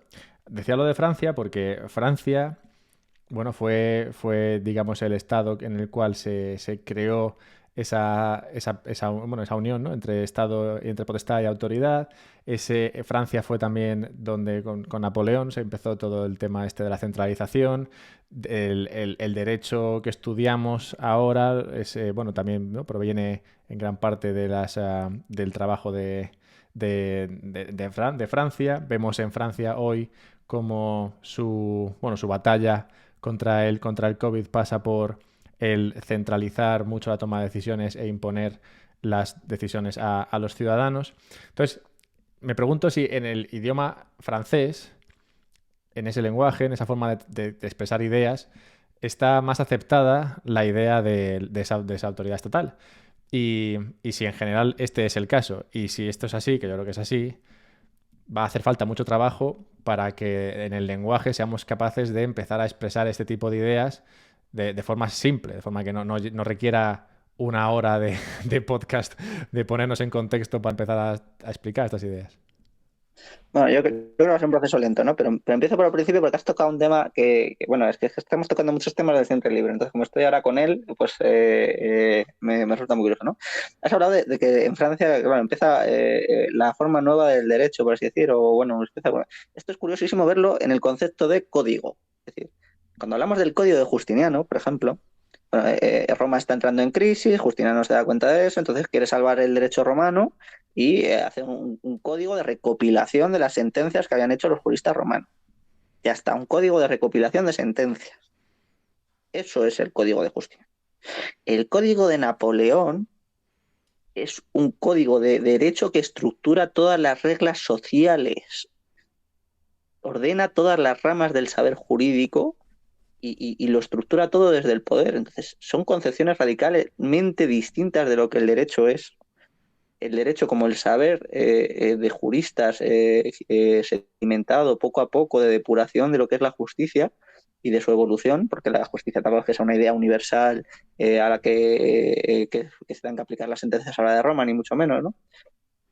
Sino que es una cosa que evoluciona, como la propia naturaleza humana, que también evoluciona. Entonces, pero claro, esto ya es radicalmente distinto, esto es otra concepción completamente distinta. Entonces, lo de Francia es brutal, ¿no? Porque tiene un problema con el racionalismo enfermizo, radicalmente enfermizo. Esto lo comenta Bastos de una forma también curiosísima, porque claro, Bastos habla de cómo era el sistema de transporte en Francia y en Alemania. Entonces dice Alemania que era así mucho más, ¿cómo habla él, no? casi mucho más tal, pues tenía su sistema de transporte de trenes con atajos, con un montón de líneas, con tal. Francia, que era súper centralista, tenía sus formas poligonales, así, racionalistas. Y claro, como Francia lo tenía muy centralizado y con formas muy geométricas, en cuanto atacabas un punto, causabas toda la red. Entonces, frente al alemán, que tenía un montón de atajos y de vericuetos y de tal, que no sé qué, era súper antifrágil el sistema alemán. Sin embargo, el racionalismo francés maravilloso y estupendo, le jodías un punto y atacabas todo el sistema de transporte de Francia. Entonces, claro, es que esto es, ¿no? O sea, esto es aplicado a las otras cosas. Francia, como me pongo a hablar de Francia, pueden salir los espectadores traumatizados, ¿no? Porque además tengo conocimiento muy de cerca. Pero yo creo que antes voy a comentar el tema del habla. Yo creo que al principio sí que nos vamos a tener que poner una hora de contexto de podcast para entender las cosas. Tristemente, pero bueno, es que es lo que toca, ¿no? Porque son muchas cosas, cada vez el conocimiento tiene ramas más diversificadas y no está bien institucionalizado. Entonces hay que ver cómo se accede a todo eso, porque, pues yo qué sé, pues yo me he tirado 4 o 5 años estudiando esto. Pues a ver cómo se lo explicas a alguien que no sabe ni de lo que estoy hablando. Pues me toca tirarme una hora hablando, me toca tirarme unas cuantas horas hablando y escribiendo y explicándolo. Y con otras montón de cosas me pasará a mí con otras cosas. Quiero decir, yo, por ejemplo, vamos a hablar con Recuenco dentro de poco, le estaba escuchando esta mañana por primera vez y yo no había escuchado en mi vida hablar de esos temas. Entonces, claro, yo de repente como, ¡guau! ¡Qué guay! Quiero seguir sabiendo esto, pero no tengo ni idea, ¿sabes? O sea, me tengo que poner una hora simplemente para que me distinga los conceptos, para que me diferencie esto de esto y demás. Entonces yo creo que eso es una cosa sobre la que hay que trabajar, que es la nueva institucionalización del conocimiento, porque ahora el conocimiento ya no se canaliza a través de las universidades, sino que está una nube descomunal en Internet que no tiene esas instituciones. Por eso la universidad también está atravesando un periodo de crisis de autoridad brutal, ¿no? Porque la universidad ya no se considera que sea un saber socialmente reconocido. Cuando vamos a la universidad nos aburrimos, podemos saber más cualquiera de los que estamos allí que el profesor de su propia asignatura. Entonces ya llega un punto en el que la crisis de la autoridad de la universidad, porque no ha sido una institución que sea capaz de canalizar el conocimiento, es enorme. Enorme. Y Francia, prefiero tratarlo en otro podcast porque, vamos, es tremendo. Sí, el, el poder nocivo de la centralización que Francia ejemplifica en gran medida, sí, no deja de sorprendernos. Así que sí, eso daría para su propia conversación, ¿no? Si te parece, voy a pasar a un par de preguntas últimas y luego abrimos esto al público que está aquí. Quería preguntarte, ¿qué te hace pensar que vencer esta situación actual en la cual el Estado se ha arrogado todas estas responsabilidades, tiene esa autoridad y esa potestad y potencialmente eso puede hacerlo caer? ¿Qué te hace pensar en un futuro mejor? ¿Qué te hace ser optimista? A ver, eh, a mí lo del optimismo o pesimismo es una cosa que cada vez rechazo más, ¿no? Porque al final hay que ser realista y hay que ver cómo crees que van a ser las cosas. Pero aún así, sin entrar en detalle en este tipo de cuestiones más conceptuales o como se quiera, yo soy muy pesimista respecto a la transición, en el sentido de que creo que va a ser mala, aunque voy a tratar, vamos, pues, con mis humildes medios voy a tratar de hacer lo que pueda, pero creo que va a ser muy mala. Y soy hiperoptimista respecto al futuro, ¿no? Es decir, yo me doy cuenta de que el volumen que se está generando de conocimiento en Internet es descomunal. Entonces, en el momento en el que lo vamos a poder monetizar con un dinero incensurable, que Internet va a ser incensurable y que van a aparecer nuevas instituciones y nuevas canalizaciones y nuevas empresas que sean capaces de canalizar todo esto, vamos a ver unas cosas maravillosas, descomunales, impresionantes, tremendas, ¿no? La cosa es cómo vamos a pasar de ahí, ¿no? Cómo vamos a pasar de uno a otro. Y también está el tema de que ligado al conocimiento no está ligado a la virtud, ¿no? Es decir, podemos ser podemos tener un conocimiento tecnológico descomunal y luego ser unos completos salvajes en lo civil, en lo social o en lo político, ¿no? Entonces, pues darle también esa importancia, ¿no? Que yo creo que tiene que tener y que es problemática. Y no sé qué me habían preguntado más, que seguro que me he dejado algo por ahí. No, creo que lo has cubierto, pero te tengo aquí una para el final.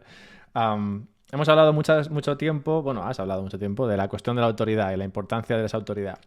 Vimos cómo usando esa autoridad el Estado o el que estuviese en el poder digamos que, no sé si, bueno, ha conseguido usando la autoridad que no siempre era suya, sino que podía ser divina, el demostrar a la población la importancia o la razón por la cual ese emperador o ese monarca tiene que estar ahí. Hablo de emperador monarca porque también me viene a la mente, no sé si fue Justiniano o alguno anterior a él. Bueno, de hecho, creo que alguno anterior a él ya empezó a hablar de la idea de que había sido, bueno, el dios de turno, Júpiter, el que había decidido que él, ese emperador, tenía que estar en el poder. O sea, que es una idea el conseguir esa autoridad de parte de un externo en el cual la gente tiene fe. Es una idea que viene de antiguo. Y como tú dices, eso fue la idea que consiguió a los monarcas volverlos absolutos en el momento en el cual quitan esa autoridad a un tercero, que sería la iglesia, y se la atribuyen a ellos mismos y la gente lo acepta, porque claro, el tema está en que la gente acepte esos cambios. En el momento en el que la autoridad desaparece, o autoridad no más que desaparecer, bueno, no puede desaparecer, en el momento en el que el Estado pierde esa autoridad, ¿a dónde va a parar? Bueno, esto es tremendo, ¿no? Porque la autoridad es, por así decir, una forma de sanción del poder político históricamente, ¿no? No solo eso, ¿no? Es el saber socialmente reconocido, pero dentro de sus funciones o sus competencias va la sanción del poder político. Entonces, ahora mismo esta parte de autoridad recae mucho en los medios de comunicación, ¿no? Que son como, pues eso, el cuarto poder dentro del propio Estado, forman ahí un conglomerado y son el cuarto poder, ¿no? Entonces, estamos viendo cómo se sustituye estos medios de comunicación pues por los que dan nuevos acceso al conocimiento, que literalmente yo creo que son influencers, youtubers y escritores y pensadores y gente que está en un montón de sitios, ¿no?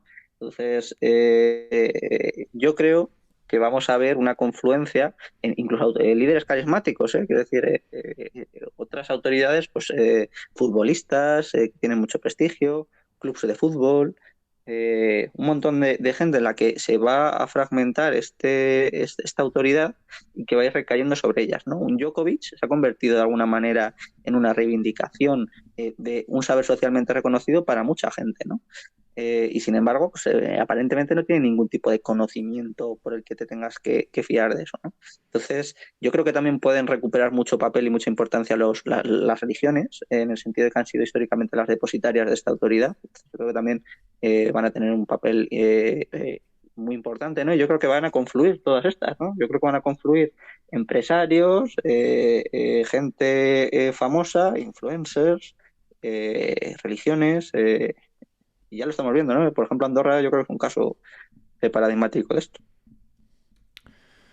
Sí, bueno, hemos hablado de Andorra un par de veces. La verdad es que voy a dejar de poner por las nubes a Andorra, pero la verdad es que sí, se está bien aquí. Está claro que la autoridad, estoy contigo, no puede desaparecer. O sea, es como la energía, siempre se tiene que ir a un sitio. Cuando hablabas de esto me recordaba un poco esa frase que usa mucho Jordan Peterson. Bueno, frase. Jordan Peterson recuerda mucho a Nietzsche cuando habla de la muerte de Dios, que luego no se llega nunca a producir. Hablaba como Nietzsche hablaba de la muerte de Dios como, bueno, se acaba Dios y ahora bueno, tendremos un mundo distinto, pero en realidad no. Esa autoridad que venía de Dios pasa a otro que la toma. Y sí, siempre tendrá que haber alguien que la tome, como tú has comentado, bueno, podría ser influencers o digamos, o simplemente ese conocimiento distribuido que ya no viene de unos medios centralizados. Lo cual, bueno, creo que aparte de ser un buen final para la entrevista, creo que también permite el recordar que, bueno, que hay gente viendo esto en directo y con los que vamos a departir un poco ahora. Así que, Álvaro, si quieres, ¿alguna cosa que quieras decir para despedirte? Ya has comentado que estás trabajando en tu segundo libro, pero bueno, si quieres comentar algo más sobre eso o algo para despedirte.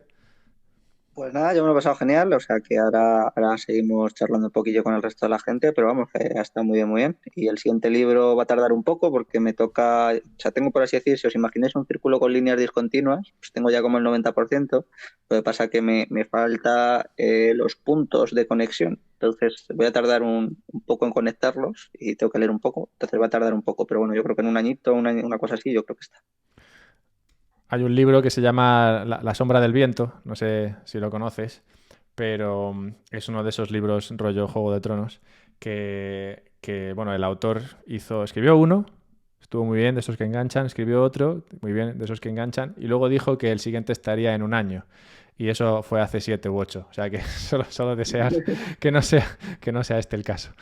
No, sí que lo tengo ya, ¿eh? O sea, quiero decir que no, además no va a ser muy largo y Adolfo se va a encargar de un par de partes, o sea que solo me falta conectarlo bien, ¿no? Porque sí que el siguiente, porque yo ya tengo pensado muchas cosas, yo soy como este juego de Fallout, ¿no? Yo ya he pensado en todo, entonces luego venís los jugadores y tratáis de descubrir las cosas y de jugar. Pero yo ya he pensado todo de antemano, entonces el siguiente sí que me va a llevar mucho tiempo, pero bueno, va a estar muy bien también. Tu libro actual son 100 páginas y algo más las referencias. Ha dicho que este no va a ser muy largo. ¿A qué te refieres? ¿Que van a ser 50? Van a ser unas pocas más que la anterior, pero tampoco muchas, ¿eh? Porque a mí no me gusta lo que es superfluo. Ya cuando, bueno, si no habéis leído todavía este, pues, cuando lo leáis ya os veréis que voy muy al grano y ya está. Se trata la cuestión, yo creo que no hay nada más que añadir, se pasa a lo siguiente, punto. Entonces, yo o sea, a mí no me gusta leer, a mí me gusta el conocimiento preciso y por eso leo mucho, pero porque no encuentro otra mejor alternativa. Pero me da mucha rabia cuando la gente se enrolla. Entonces a mí no me gusta enrollar.